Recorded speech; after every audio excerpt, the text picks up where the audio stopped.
ओम नमः शिवाय। नमस्कार दोस्तों, आप सभी का हमारे YouTube चैनल पर स्वागत है। आज हम श्रावण मास महात्म्य के 8वें अध्याय का श्रवण करेंगे। श्रावण मास में किए जाने वाले बुध गुरु व्रत का वर्णन। श्रावण मास महात्म्य 8वां अध्याय। ईश्वर बोले, हे सनत कुमार, अब मैं समस्त पापों का नाश करने वाले बुध गुरु व्रत का वर्णन करूंगा, जिसे श्रद्धा पूर्वक करके मनुष्य परम सिद्धि प्राप्त करता है। ब्रह्मा जी ने चंद्रमा को ब्राह्मणों के राजा के रूप में अभिषिक्त किया। किसी समय उसने रूप तथा यौवन से संपन्न तारा नामक गुरु पत्नी को देखा। उसकी रूप संपदा से मोहित होकर वह काम के वशीभूत हो गया और उसे अपने घर में रख लिया। इस प्रकार बहुत दिन बीतने पर उसे बुध नामक एक पुत्र हुआ, जो बुद्धिमान, सौंदर्यशाली तथा सभी शुभ लक्षणों से युक्त था। गुरु बृहस्पति को ज्ञात हुआ कि तारा चंद्रमा के घर में स्थित है। तब उन्होंने चंद्रमा से कहा कि मेरी पत्नी को वापस कर दो।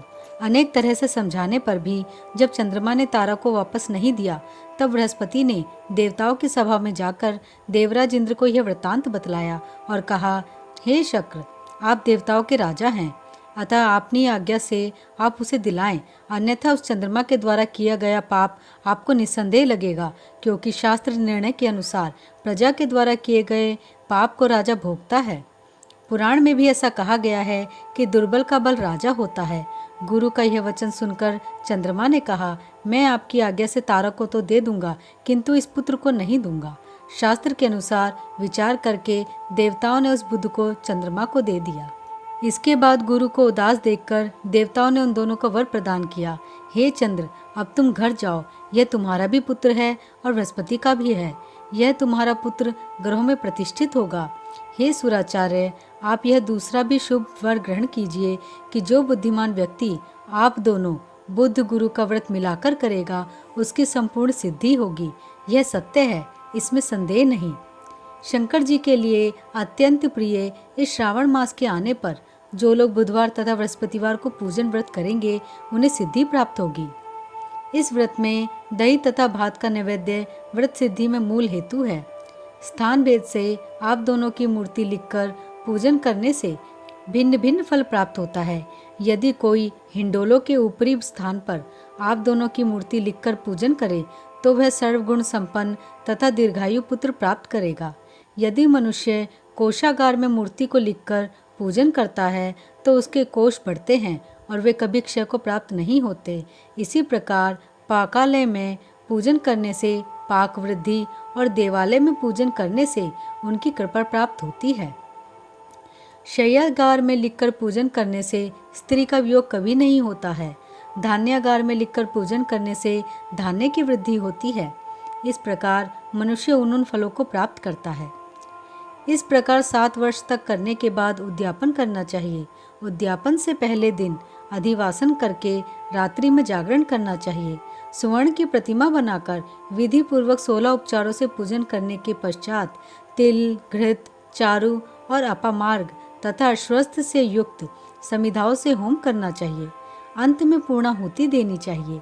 उसके बाद मामा व भांजे को प्रयत्नपूर्वक भोजन कराना चाहिए।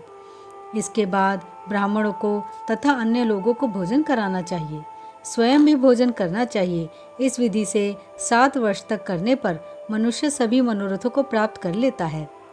जो इसे विद्या की कामना से करता है, वह वेद व शास्त्र के अर्थों को जानने वाला हो जाता है। बुध बुद्धि प्रदान करते हैं और गुरु बृहस्पति गुरुता प्रदान करते हैं। सनत कुमार बोले, हे भगवान, आपने जो यह कहा है कि इस अवसर पर मामा तथा भांजे को भोजन करना चाहिए, यदि बताने योग्य हो तो इसका कारण बताइए। ईश्वर बोले, हे सनत कुमार, पूर्व काल में अत्यंत दीन तथा दरिद्र कोई 2 ब्राह्मण थे। वे दोनों मामा भांजे थे। उदार पूर्ति हेतु परिश्रम पूर्वक भ्रमण करते हुए वे दोनों किसी नगर में अन्न मांगने के लिए गए थे। उन्होंने घर घर में श्रावण मास में प्रत्येक वार को उस वार का व्रत होते हुए देखा, किंतु कहीं भी बुध गुरु का व्रत नहीं देखा। तब उन्होंने बहुत देर तक परस्पर विचार किया कि सभी वारों का व्रत तो सर्वत्र दिखाई पड़ रहा है, किंतु बुध गुरु का कहीं नहीं। अतः चूंकि यह व्रत अनुच्छिष्ट है, इसलिए हम दोनों को चाहिए कि इस शुभ व्रत का अनुष्ठान आदरपूर्वक करें। किंतु हे सनत कुमार, इसकी विधि न जानने के कारण वे दोनों संशय में पड़ गए। तब रात्रि में उन्हें स्वप्न में इस व्रत की विधि दृष्टिगोचर हो गई। इसके बाद उन्होंने उसकी विधि के अनुसार व्रत को किया, जिससे उन्होंने अपार संपदा प्राप्त की। प्रतिदिन उनकी संपत्ति बढ़ने लगी और सभी लोगों को ज्ञात भी हो गई। इस प्रकार 7 वर्ष तक करके वे पुत्र व पौत्र आदि से संपन्न हो गए। उसके बाद उनके ऊपर प्रसन्न होकर बुद्ध व गुरु प्रकट हुए और उन्होंने उन दोनों को यह वर दिया, आप दोनों ने हम दोनों के निमित्त इस व्रत को प्रवर्तित किया है, अतः आज से कोई भी इस शुभ व्रत को करे, उसे व्रत की समाप्ति पर मामा तथा भांजे को प्रयत्नपूर्वक भोजन कराना चाहिए। इस व्रत के प्रभाव से उसे सभी कामनाओं की परम सिद्धि हो जाती है और अंत में चंद्र सूर्य पर्यंत उसका हमारे लोक में वास होता है। इस प्रकार श्री स्कंद पुराण के अंतर्गत ईश्वर सनत कुमार संवाद में श्रावण मास महात्म्य में बुद्ध गुरु व्रत कथन नामक 8वां अध्याय पूर्ण हुआ। ओम नमः शिवाय।